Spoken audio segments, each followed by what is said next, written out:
রাষ্ট্রপতি পদে বিএনপির প্রার্থী মির্জা ফখরুল ইসলাম আলমগীরের মনোনয়নপত্র দাখিল।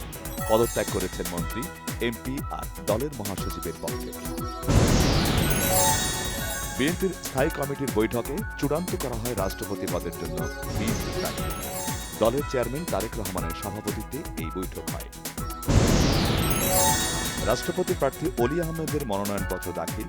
বিএনপির একগুঁয়েমি ও দেশের স্বার্থকে প্রাধান্য না দিয়ে ৭০ অনুচ্ছেদ সংস্কার করা যায়নি, অভিযোগ জামায়াতের। প্রধানমন্ত্রী তারেক রহমানের সাথে উচ্চ পর্যায়ের মার্কিন প্রতিনিধি দলের বৈঠক।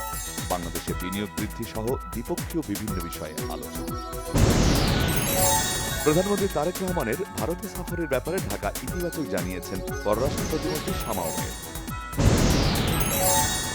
ভারতে শেখ হাসিনা কিভাবে প্রেস কনফারেন্স করার সুযোগ পেলেন এ নিয়ে সরকারের কাছে জবাব চেয়েছেন বিরোধী দলীয় চিফ হুইপ ও জাতীয় নাগরিক পার্টির আহ্বায়ক নাহিদ ইসলাম।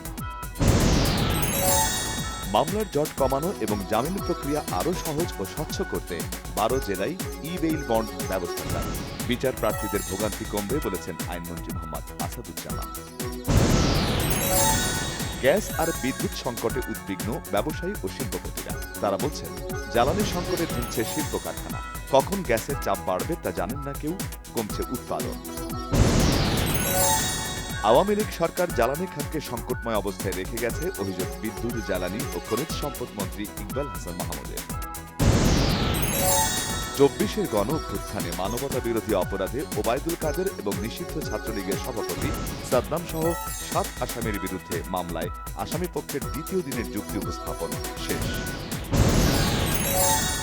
ময়মনসিংহ নগরের মাছখান্দা এলাকায় প্রকাশ্যে যুবককে কুপিয়ে হত্যা, জমি নিয়ে বিরোধের জের বলে অভিযোগ। সিলেটে স্বামী স্ত্রী ও গৃহকর্মী হত্যাকাণ্ডে ব্যবহার করা ছুরি উদ্ধার। পরিবারের সদস্যরা দেশে ফিরলেই মামলার প্রক্রিয়া শুরু করছে পুলিশ। হরমুজ প্রণালী নিয়ে মার্কিন গোয়েন্দা সক্ষমতাকে কটাক্ষ করে ইরানের পররাষ্ট্রমন্ত্রী আব্বাস আরাকচি বলেছেন, ভুলভাল গোয়েন্দা তথ্য ভুয়া খবরের চেয়েও ক্ষতিকর।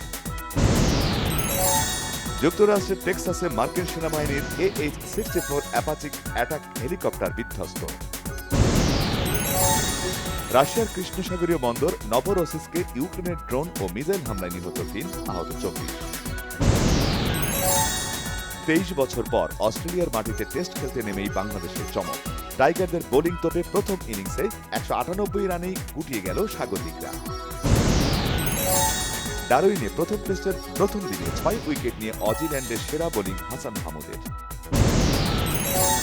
নেদারল্যান্ডস জাতীয় ফুটবল দলের নতুন কোচ হয়েছেন বার্সেলোনার সাবেক কোচ এবং স্পেনের কিংবদন্তি জাভি হার্নান্দেজ। শিল্পকলা একাডেমিতে দর্শনীর বিনিময়ে সিনেমা প্রদর্শনী শুরু হতে যাচ্ছে আগামী ১৫ আগস্ট থেকে। টিকিট ১০০ টাকা। এই সময়ের জনপ্রিয় নাট্যকার তামিম রহমান মারা গেছেন। দীর্ঘদিন ধরেই কিডনি জটিলতায় ভুগছিলেন তিনি।